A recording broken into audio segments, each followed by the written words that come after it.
how has that been like for you being able to be your own person and separating like I'm Olandria, you're Nick, and I'm still gonna pop my shit, and I want you to pop your shit too. I feel like it's so easy, especially with a partner like Nick. He allows me to be myself unapologetically. He never like try to shut me down or water me down. Yes. You know, I'm always talking about how I love being black, whatever. He support the hell out of it. He never those type of talks never make him feel uncomfortable. He support me through and through, regardless of what I got going on. And he know he's dating the it girl. Like, never try to steal my shine when we out.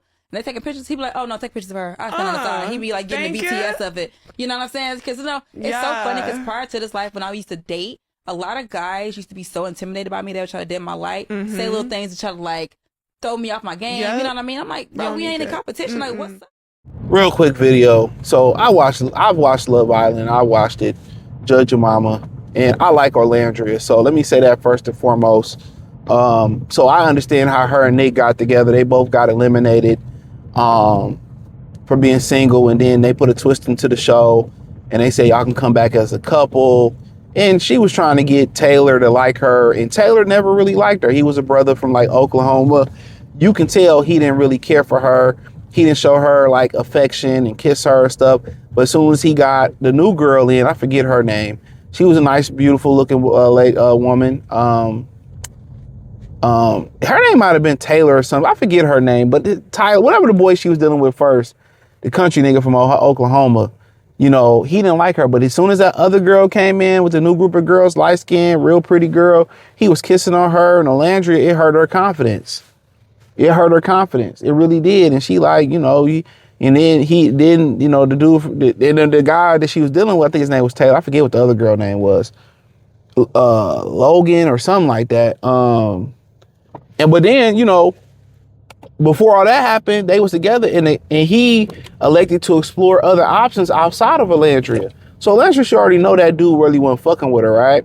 So long story short, you know, he chose to dump her again for the new girl, you know, and he wasn't really fucking with her. So I think and she was one of the older girls on the show. I think she was 28, 27, 28, 29.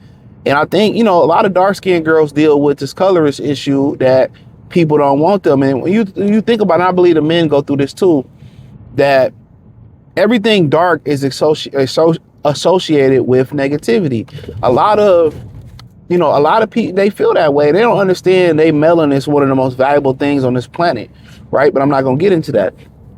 So for the most part, you know, Ace, he was with the other girl and was saying that he thought Olandria and Nick was faking it. They was just faking this interracial thing. You know how hard they push interracial stuff. You look at some of the products that they push into some of the commercials, always interracial, right? It's usually always a black woman and a white man, or Asian woman with a white man, right? In some of these commercials.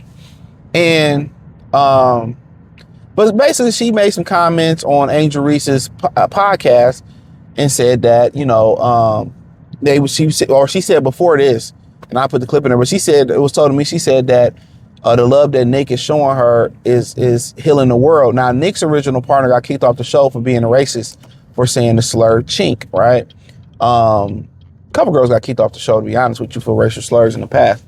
So, you know, she said that, but in the clip, she basically was like, the way he loved her, the white guy Nick, you know, make her proud to be black. You know, she said something amongst those lines. I put the clip in there, and that's how people took it on X. And even the black women are going in on her. Even the women that support the divestors or that support the sisterhood, when they see tomfoolery that's usually quiet and don't call it out, it's calling her out for that.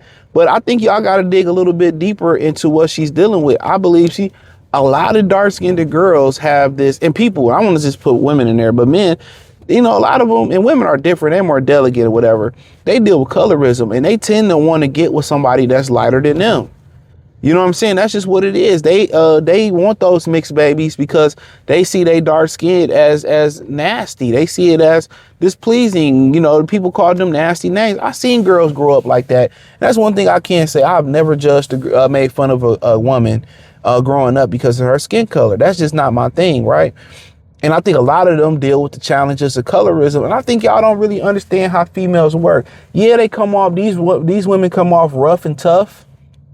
You know, they come off rough and tough. Please believe me. They come off like, you know, I'm tough and you can't hurt my feelings. But when you say stuff, even if you joke with women and you say stuff, they go home, that hurts them.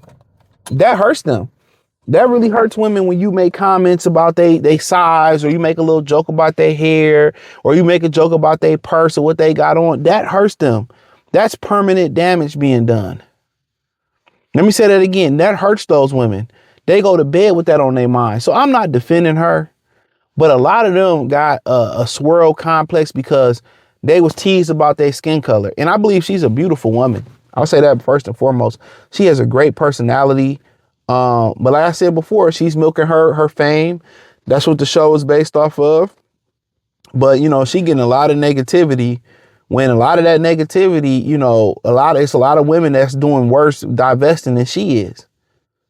You know, but, you know, when you say, you know, a white man's love heals you and help heal the world and all that, of course, people going to have backlash to that, sis.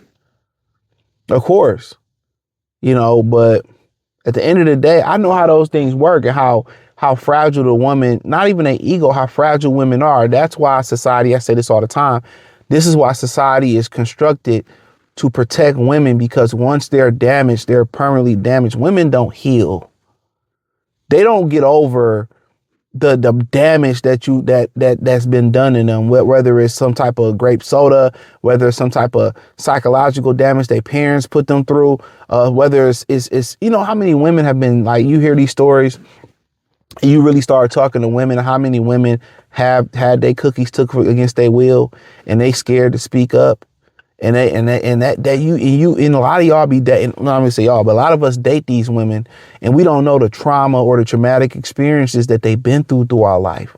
So a lot of they crying in the middle of the nights, a lot of their dreams, a lot of they personality disorders, or a lot of they negativity. A lot of them find solace in certain people that's around them.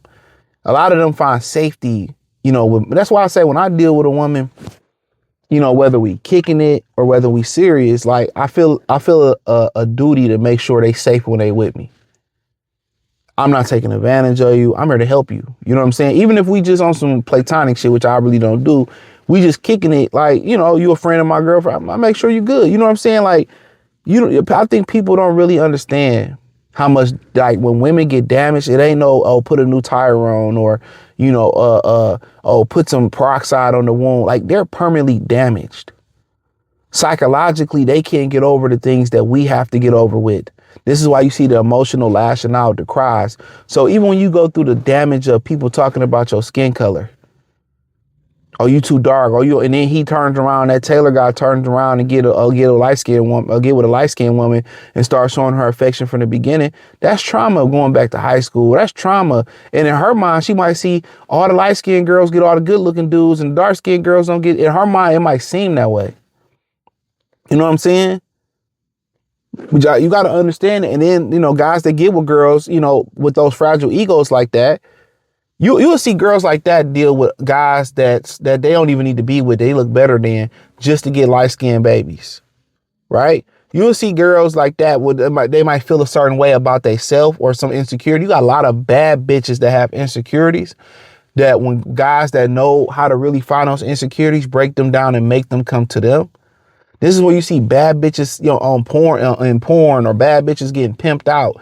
That's because a lot of the guys, they find the insecurity and they're able to sympathize and they're able to get them to do things. They find weaknesses and they exploit them. But hey, at the end of the day, if y'all want a part 2, let me know. Link in the description, join the Patreon. Peace.